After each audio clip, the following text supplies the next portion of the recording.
Hi, my name's Keith Cooper from Northlight Images, and this video is about the making of this print. Now this is a big print, it's an architectural print. It is a black and white picture of the view from the stage at the Royal Concert Hall in Nottingham in the UK.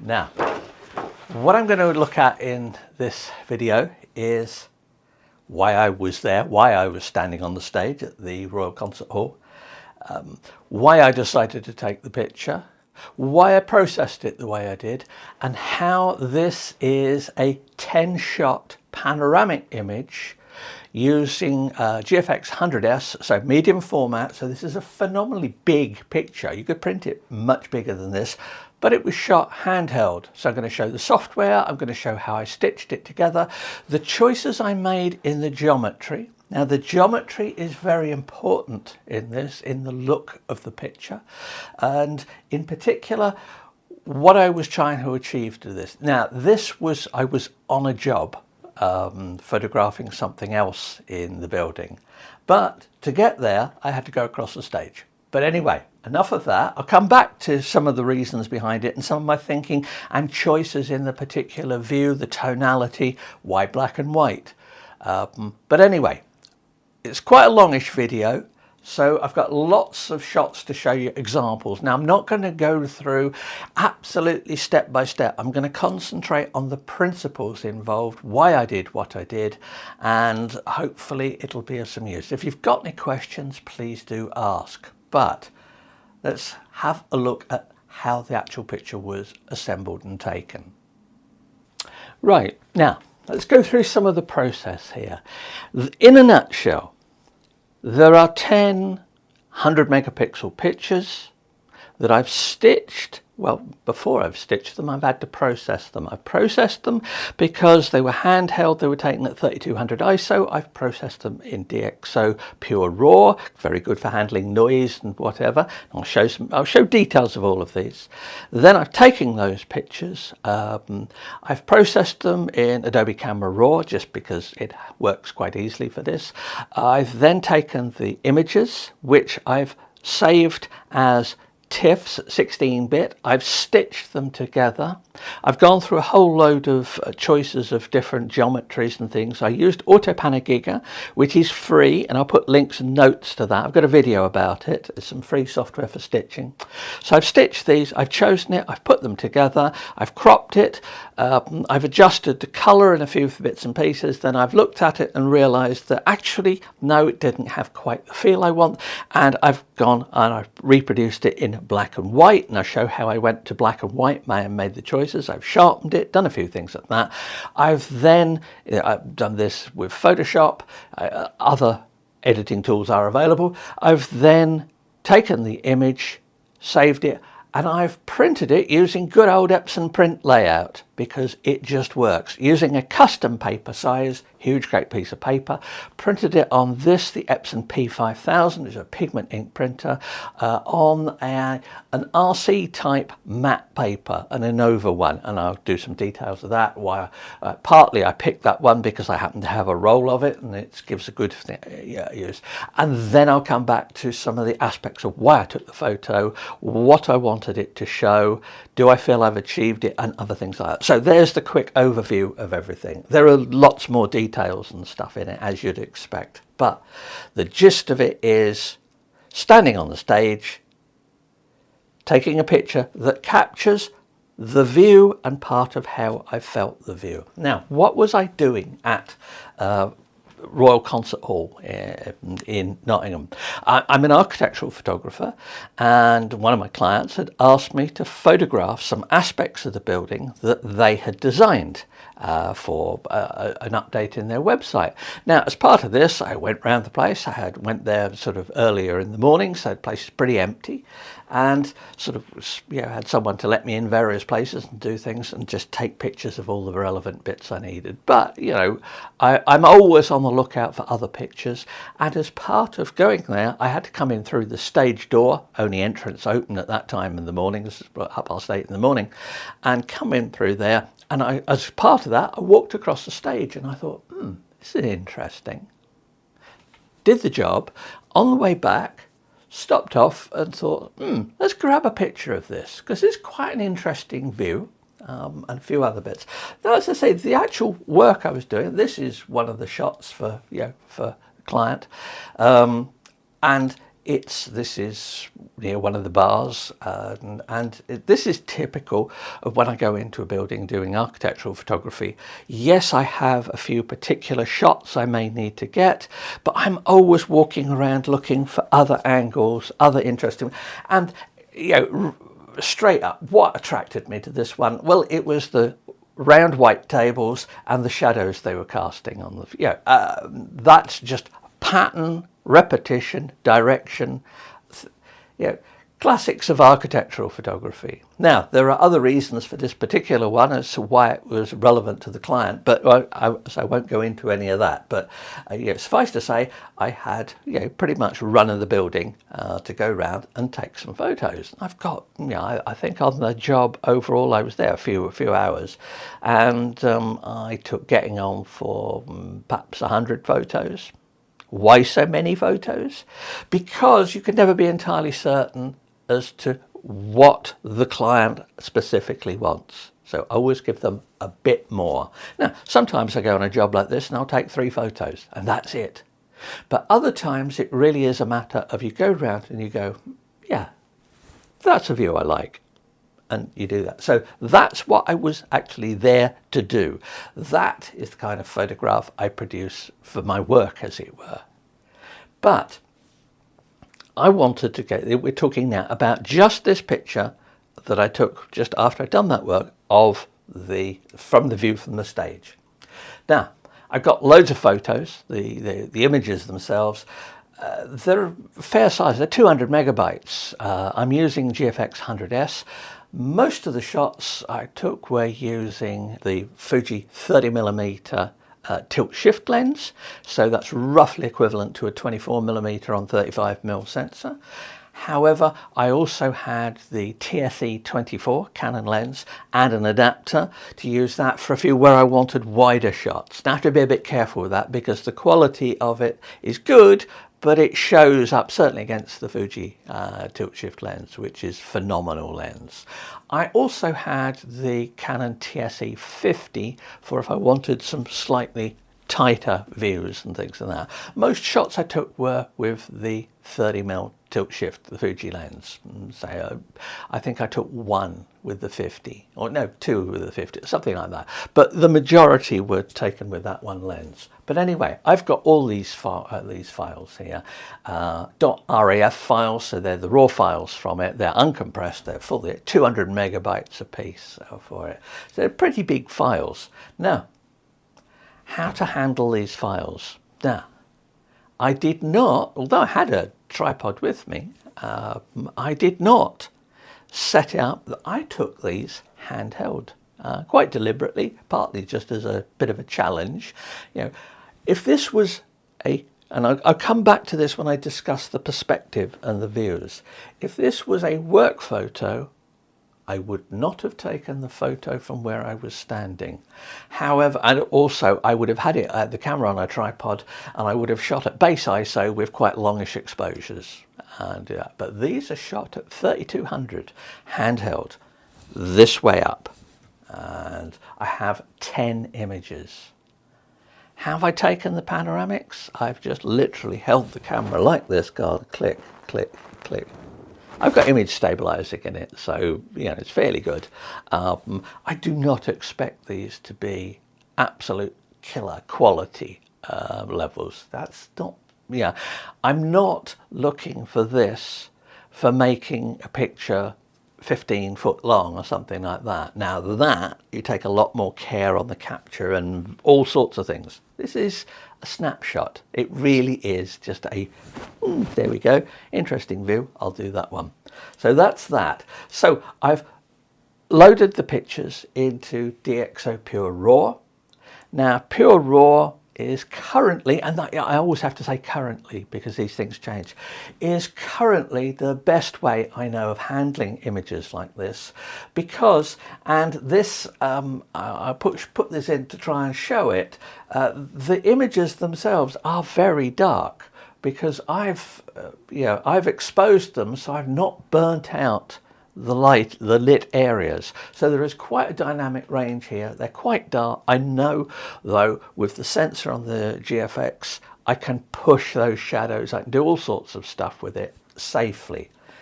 Once again, if I was doing this on a job, I might bracket the shots. I might even, depending on the lighting, I might even look at an HDR approach for it.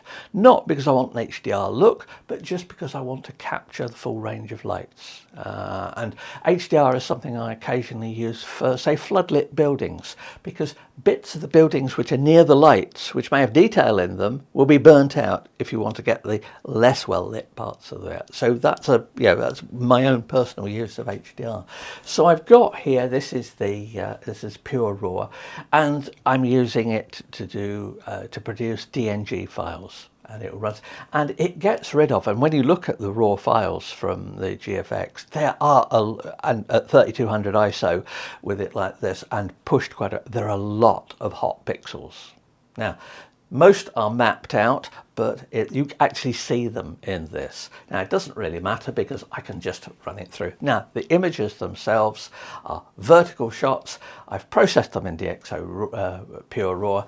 I've then opened them up in Adobe Camera Raw. Why Adobe Camera? Why not DxO? DxO is very good, but it can do if you're not careful, can do all sorts of localized things.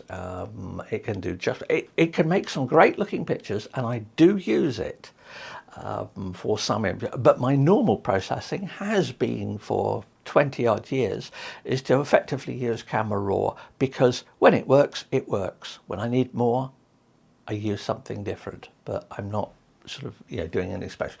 So I've got and this particular shot, you can see we've got some daylight coming in through off one side of the stage. Now that's making a real sort of strong bluish cast to the light. It's interesting, you're seeing the light on either side. You've got light coming through there, and then the shots just go through that. There are all the shots after I've adjusted them. Now give them quite a boost, and we go from one side of the stage round to the other stage. I've got perhaps looking at that, 30% overlap. So I've got quite a bit of overlap. I am not worried about parallax or anything like that. There's nothing really close in front of me that's going to cause any problems. Now, there are some chains hanging down, probably lighting kit supports, they can sort of where they attach stuff to.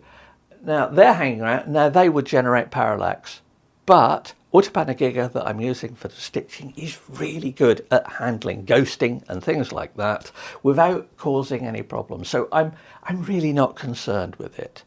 Once again, if I was doing this as a paying job, for example, I would have the foot on the lens attached to the tripod, and I would rotate it about the nodal point, or near enough that, to minimize any potential parallax in it. This isn't that. Always remember, maybe a big huge print, maybe a giant image, but this is a snapshot. This is a sort of that looks an interesting view. It just takes a little bit longer rather than that looks an interesting view, click. So it's a little bit more involved than that.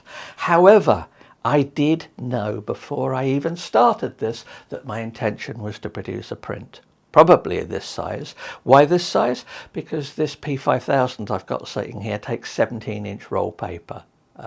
That means if I'm doing a panoramic, it's going to be that size. Now, I might well print that. I'm testing behind these rolls of paper here. I'm testing a Pro 310 from Canon, and I may well try printing a black and white pano on this just to see what it looks like. Be interesting to see. Won't use this paper. I just happen to have this in 17-inch roll format, so that's that. So there we've got the images. What to do with them? Well, open up Autopano Giga. As I said, this was for years my software of choice. Used it for producing some giant prints, 47-foot long prints. It's superb software. Unfortunately, the company was bought out and the software was effectively discontinued. But it is now available as a free download and free registration for it. If you do download it, by the way, please do read the whole of the download page with the notes and things on it, because people download it, install it and go, hang on, this doesn't work, or various other things. Read the page. It's a software that's a few years old now, but runs absolutely fine on this MacBook Pro. This editing work, by the way, was done on my Mac Studio, runs on PCs as well. I've loaded the pictures into it and I've just gone detect. That's all you need to do if they're a good set of pictures. And it goes through and it comes up with a panoramic. Now, I'm going to try and zoom into some of these pictures and show you some details of it. But suffice to say, it's gone and put them all together into a suitable format. Now, we immediately see slight unevenness. I did say it was handheld, but if you're doing this stuff handheld, you shoot wider than you need and then you crop. Because I know that when I come to adjusting the geometry of this particular picture, I'm going to need to crop and I want some excess coverage. I don't know at this point when I've taken it, I don't know exactly what the picture is going to look like. I have a feeling of what it's going to look like, but I'll try and capture a bit more than I need. So here's the image, and I've got this, and it's opened it up in its default spherical projection. Now, projections. This is the key to wide angle stitching of images, is understanding projection geometries. Doesn't need to be particularly complex, but there is different ways of representing a wide view, and I'll show some examples in some of these. But essentially, what am I looking at? There are certain different ways. None of these will match up exactly with what you see. The moment you start trying to cover wide angles, panoramics, there are all sorts of issues come. Now, this one with the spherical geometry, it maintains vertical lines.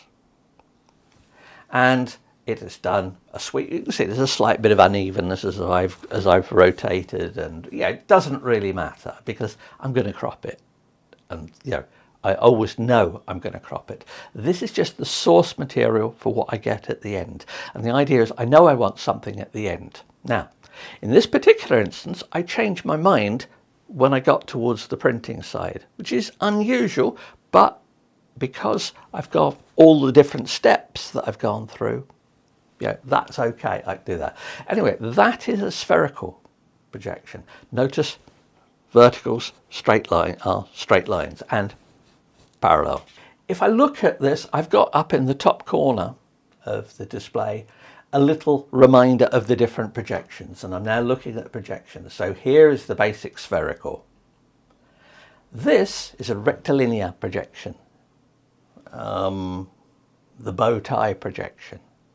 What's wrong here? Why have we got now a rectilinear straight lines lens, that a normal wide angle lens that you would use that keeps straight lines as straight, has certain distortions that creep in mapping a very wide view to a picture by the lens. What it means is that there is a limitation in how wide your rectilinear lens can go. Now, I did some testing with a Bright Instar 9mm lens. I did that on an R5 and it is superb. Now you have to be, composition with a 9mm lens on a 35mm camera is interesting, but there is only so wide you can go before things start flying off and stretching. Now this is a natural rectilinear projection. In fact, if I zoom right in to the middle of that, and you can see it's got that shape, if I look in the middle of it, it's a perfectly accurate rectilinear projection. But it is nowhere near as wide as the view that I want to capture. I want the whole stage. I want you to know that you're on the stage looking out into the auditorium. So that has its uses, not for this, it hasn't. So I can't use that one. This is the Panini one. Now, with this particular projection, it squashes it keeps verticals straight, which is one of the reasons why I use it quite often, because we tolerate bent horizontal lines and not quite right horizontals, but verticals like that, or like, we spot it as something wrong, and that is a key to making big images like this. Now with this, I've got a very wide view across it. With the Panini one, I can also squash some of that expansion towards the edges, and it gives a slightly more natural look. I say natural. You have to get your eye in for appreciating these sort of views and things like that. Try taking pictures like this in a forest. Now, in a forest, because of the way the tree is at different distances, parallax becomes much more important. So either be very good at how you hold and rotate your camera, or put it on a tripod. But that is the Panini view. Now, so I've got that one. This is a cylindrical one. Now, if you look at these and thinking, well, they all look a bit the same. They do, but once you start experimenting with these things, you'll realize how different projections of a space change your perception of that space. And it's a trick I do in some of my proper architectural photography, where I want to emphasize subjects and perhaps de-emphasize others. It's something, this is one of the bits, this is the technical end of architectural photography. This is the bit where you need to understand a bit what you're doing. Any fool can go to an award-winning building at dusk when they've got the lights on and stand in a good and take great looking pictures of award-winning buildings. Some award-winning buildings are more difficult to photograph than others, but no, in general, get your lighting right, go at the right time, stand in the right place, get your height right, get your choice of... It's dead easy to take great looking architectural pictures of some, there are a few basics. Don't have converging verticals. You may think it looks more interesting. No. I know architectural clients want verticals like that.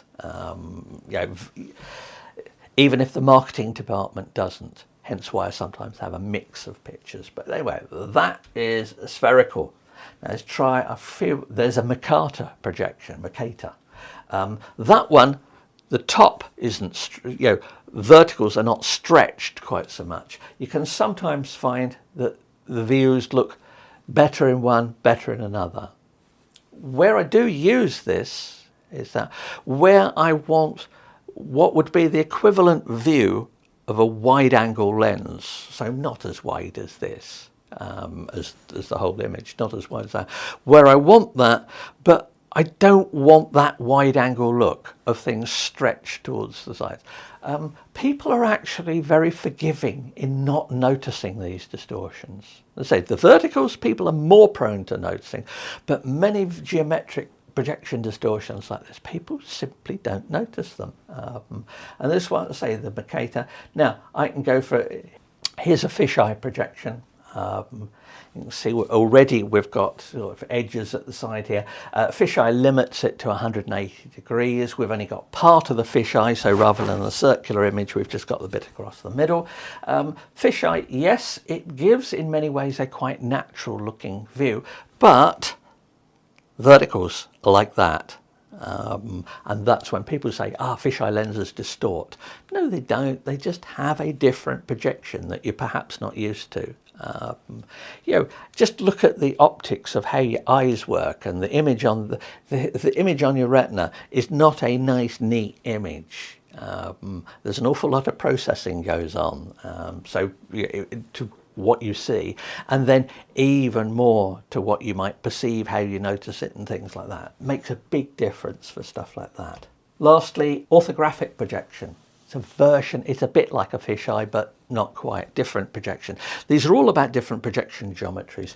You can incidentally get fisheye lenses with different projection geometries. The different projection geometries, and I've looked at some, I put some links to some testing I did a few years ago of different fisheye lenses.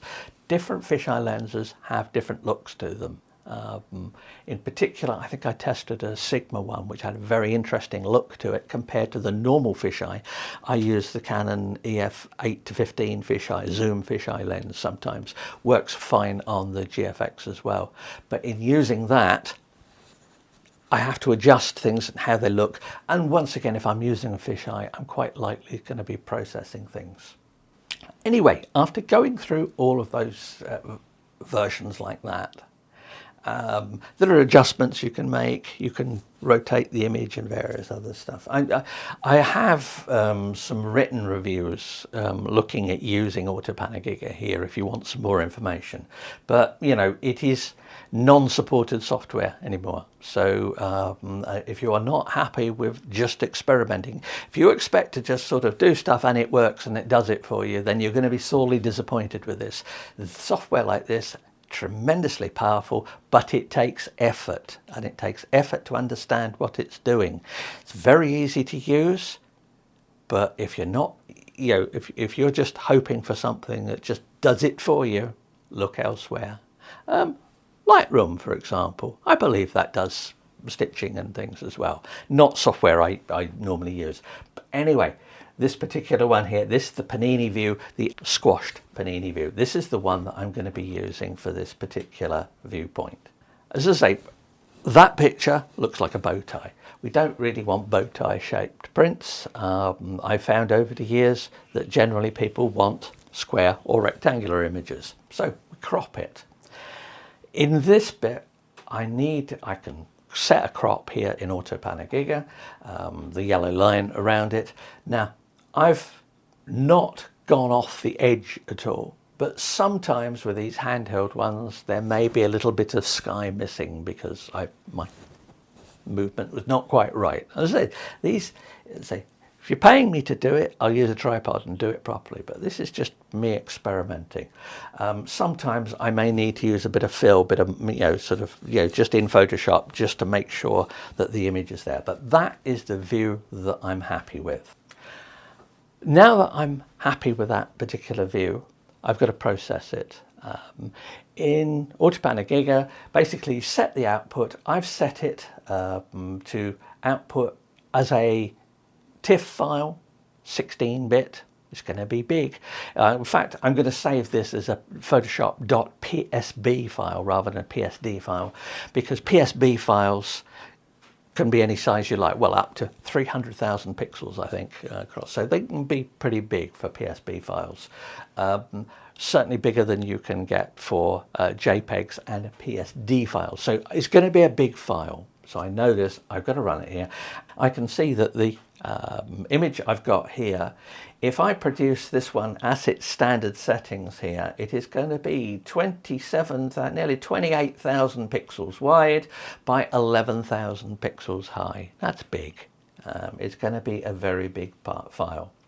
And if you print it, if at 72 dpi, that is 390 inches by 150 inches, or 9.3 by 3.9 meters. Obviously you won't print it at 72, but if you were printing it that size, you could get away at printing it at 72 pixels per inch. It wouldn't be a problem. You can adjust sizes and things here. These are all just the standard settings. If you get the software, just make a simple panoramic of, say, 3 shots and see what these various settings do. It's the way to test, to get the hang of it, is just to test it. So I'm happy with that. I'll just get it to process. There's the settings. I've set it for 16-bit, 300 pixels per inch, or it says DPI here, but it should be obviously pixels per inch. And I'm just going to save the file. It took to do this, and these are 10 100 megapixel images. To do the full process here, I think it took about 8-9 minutes to do the edit, to do the stitching. That's pretty good. There's an awful lot of calculations going on. Anyway, I just say where I want to save it, and away we go. Does the rendering, you can get it to alert you when it's done. It'll render in the background, but this flatline, everything on your computer will be running full tilt on this. Yeah, on my old Mac Pro, I could always tell when I was doing this because suddenly all the fans started up. Yeah, Mac Studio doesn't even seem to notice it. But anyway, that produces it. And then after that, I've produced the image. And there is the image that I've produced and stitched. Yep, that looks, it reflects the lighting. I've cropped off some of the edge, where the daylight was coming in, but in general it reflects the look of it. It's artificial lighting, it's not good color rendition.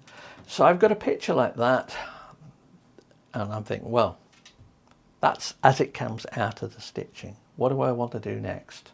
Well, I've opened it in Photoshop, so I've just applied a simple curve adjustment. Now you could do a bit more. I might use I've liked the Nick plugins. I've used them for many years since they first came out. If you use color effects, I might use the smart, the pro contrast adjustment or a few things like that. But most of these sort of adjustments like this can be done with a simple curve adjustment. Maybe a curve and 2 points on it. Just change a bit of the contrast. But I've got a picture that looks fine there. The color, it's effectively white balanced on the middle here of some of this, some of the wall at the back there, which looks relatively white. I don't know for certain. This is, the image that I'm going to be working on. Looking at the actual size of what I've got here, and say this is the size in when I've got it in open in Photoshop. If I print it at 300 pixels per inch, it's going to print at 93 inches by 36 inches. So it's going to print it huge, but it's a little soft. Maybe I didn't focus right. Well, it's 100 megapixel and it's handheld. Yeah, but anyway, it is not pin sharp. Once again, if I needed pin sharp, if I was going to print it at 92 by 36 inch, we'd have had the tripod in use, but I didn't. So anyway, that's great. I'm not going to resample this video. I'm going to use the full resolution. On the print at this size here, that works out at about 650 pixels per inch. Now, I've written stuff before and looked at things that says basically with modern printer drivers, if you've got real resolution, send it to the printer. I'm not doing anything fancy with it. Now, I will look at some sharpening for this for print because certainly this image can do with it. I might suggest using something like in Topaz Photo AI. The sharpening there is quite good, but the sharpening can produce artifacts. Remember, this is a high ISO image that's been, all the shadows have been lifted an awful lot. It's had a lot of noise reduction on it. If you start applying AI sharpening tools on this, they are likely to find stuff that isn't there and build detail, sometimes in flat areas, and you have to be a bit careful. If this was an image that I'd shot using the normal settings, as it were, on a tripod, 100 ISO, proper exposure and everything like that, then I would look at perhaps one of the AI sharpening tools for that. There are lots of ways of sharpening, but I do need a bit of print sharpening as well. This is a detail of the image. There's a slight bit of softness there. Could even be a slight bit of camera shake, but handheld, 100 megapixel, whatever. Doesn't matter. Nobody's ever going to notice it in an image this size. Yeah, if a client noticed this, I'd want to know, why I wasn't using the tripod. This is what you pay for. Snapshot, professional work. The two do vary sometimes. But anyway, that's it. And that's after I've applied some sharpening for print. Not much. Once again, as I say, I've got the Nik plugins here. I use the Nik Sharpener Pro. I've got info looking at that. I put in the notes to this links to related articles and things that cover different aspects of this. But with all of these things I'm doing here, there are different ways of approaching it. I know where I want to get to. Well, not quite, but I know roughly where I want to get to at this point. So anyway, that is it sharpened for printing. At which point you'll notice that was a colour image. This is a black and white print. And it's also been cropped a bit more. At this point, I run it through Nik's Silver Efex. Now, Silver Efex Pro is something I've used for many years. There are many other ways of producing the black and white. This is just nice and quick and simple. I can use the effect of a colour filter, there we go, to just change the tonality slightly, just to give a little bit more lightness to the seats there, because there's strong dark colours, so I can use a coloured filter and adjust it. I could use the various settings in the normal black and white conversion as well. But I've got an image there. Now, the thing to notice is that with this image here, there is just a little bit of extraneous detail along the edge of the picture. It's not much, but by adding an cropping just a little bit so that the black sheets on either side are the edge of the image, it makes the image a lot tidier. There is nothing along the edges of the picture to draw your attention to it. By having these areas here, the image extends. By having that extraneous detail just down the edges, and if you're doing landscapes, for example, that could be a tree, it could be the angle that a mountain hits the edge of the frame, as to whether it hits it at that angle or whether it hits it at that angle. Just a tiny bit of crop can make quite a difference. So certainly if you've got some landscape shots and you've got mountains which have got peaks right near the edge, have a look at the difference in the crop between cropping, say, showing the peak and then dropping away, and just moving the crop in so that it's just the other side of it. Now, I've got several other workthroughs of photos that are worth looking at for things, and I cover different aspects of this. So I've got quite a few prints where I've gone through the process to do with it. Have a look at there are videos covering this, and for some of them articles as well. But anyway, that is the print when it was cropped. This is the one that I've got in Nik's Silver Efex. There is the final image that I'm going to print. Do I need to do anything special for printing? Not particularly. For black and white here, I know that the particular paper I'm going to use on the printer here performs very well. I've tested it. I've got a review of it. I've got a roll of the stuff here. Well, actually the roll is in the printer here at the moment. So I know that bit works. Do I need to make any specific tonality adjustments? No. Now, I've chosen this paper because I happen to have it. This is, just in some ways a bit of a test print. Would I print this on different papers? What would be the difference of different papers? If I printed this on an art paper, typically a cotton rag paper like one of these ones that's here, if I printed it on that, I would get a softer look. I wouldn't get such intense blacks. Now, this is a matte paper anyway, so the blacks are going to be not quite as dark as that, but certainly the blacks on this are probably darker than I'd get on an art paper. I might also have some colour on the art paper. This is bang on white. This has got optical brighteners in it. If I did it on a natural look paper, I'd have a slightly warmer feel to the image. Does this image require something a bit warmer? I'm going to say no. I could print this on a luster paper, and then I would have a much bigger tonal range because the blacks are blacker. The whites won't be any whiter than on this. So I would get a more contrasty look to it. That might work.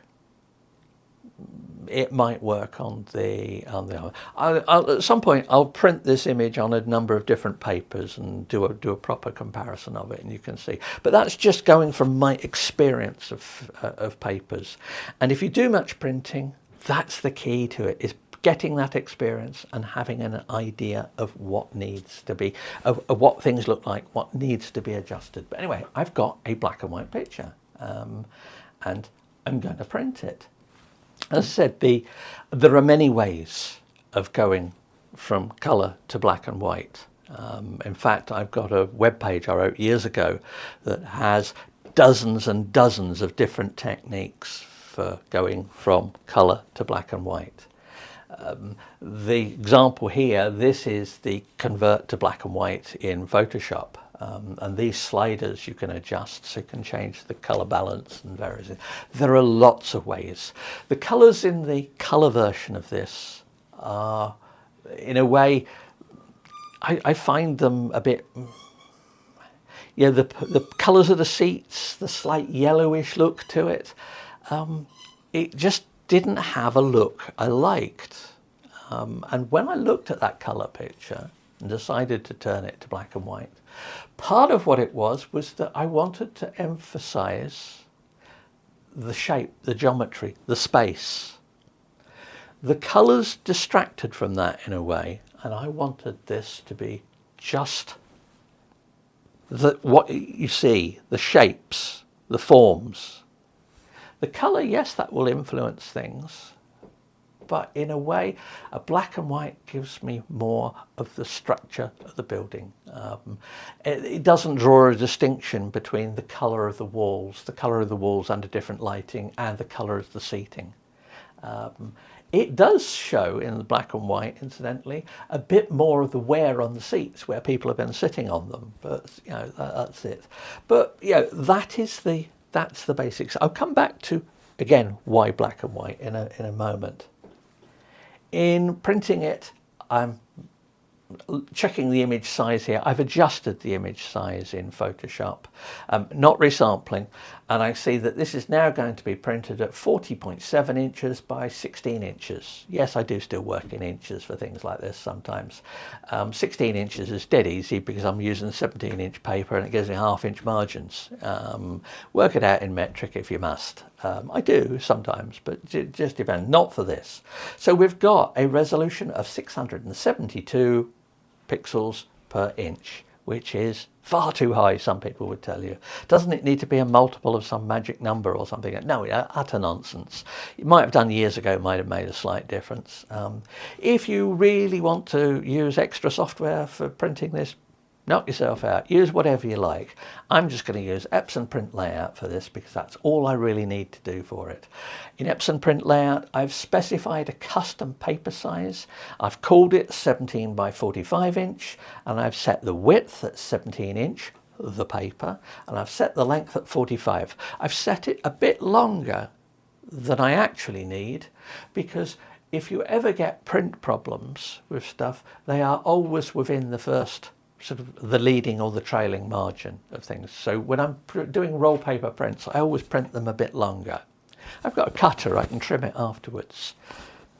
Widthways, you can't adjust that very easily, so get that right. I've centered it and I've used that. Now, here's the settings in Epson Print Layout.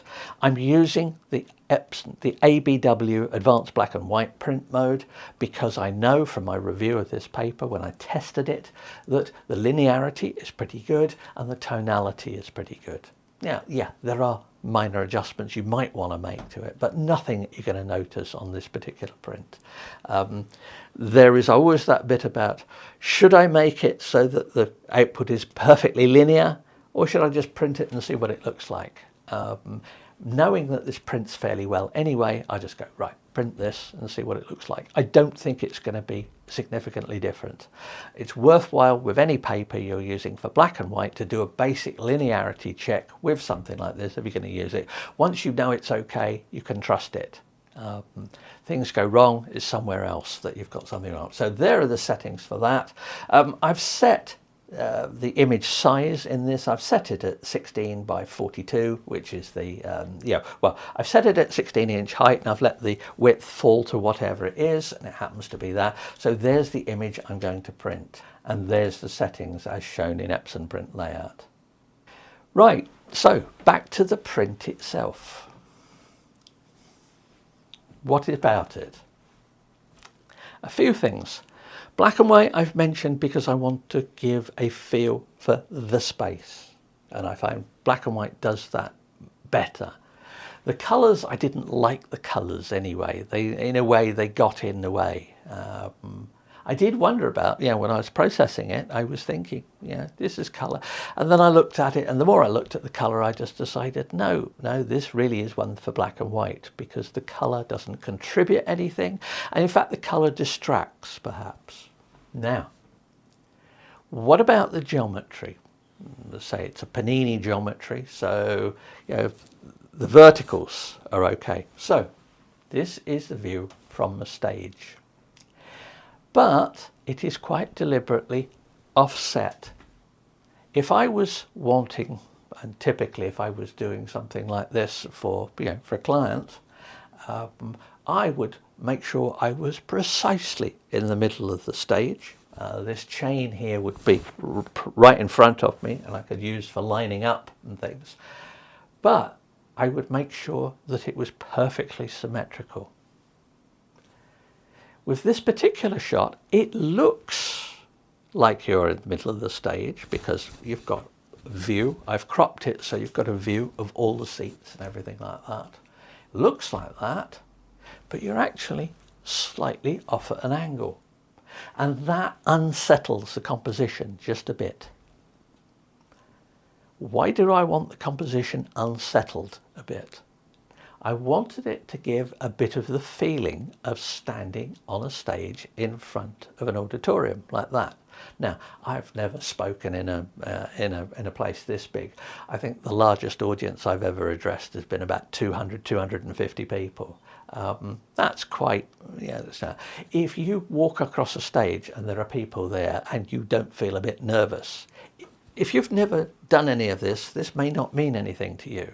But to me, this captures just a bit of that unease before doing a presentation. Now, I happen to enjoy doing presentations and doing talks like this, and that unease vanishes the moment I start talking. But this is the unease you get of walking in and going, it's a barn, we'll never fill it. And no. I don't know whether that works for people. Some people just go, why didn't you stand in the middle? And it's about what you want. It's not often I deliberately do something like this, but this, as I said, it's a snapshot. It was an experiment to see how it works. Just there.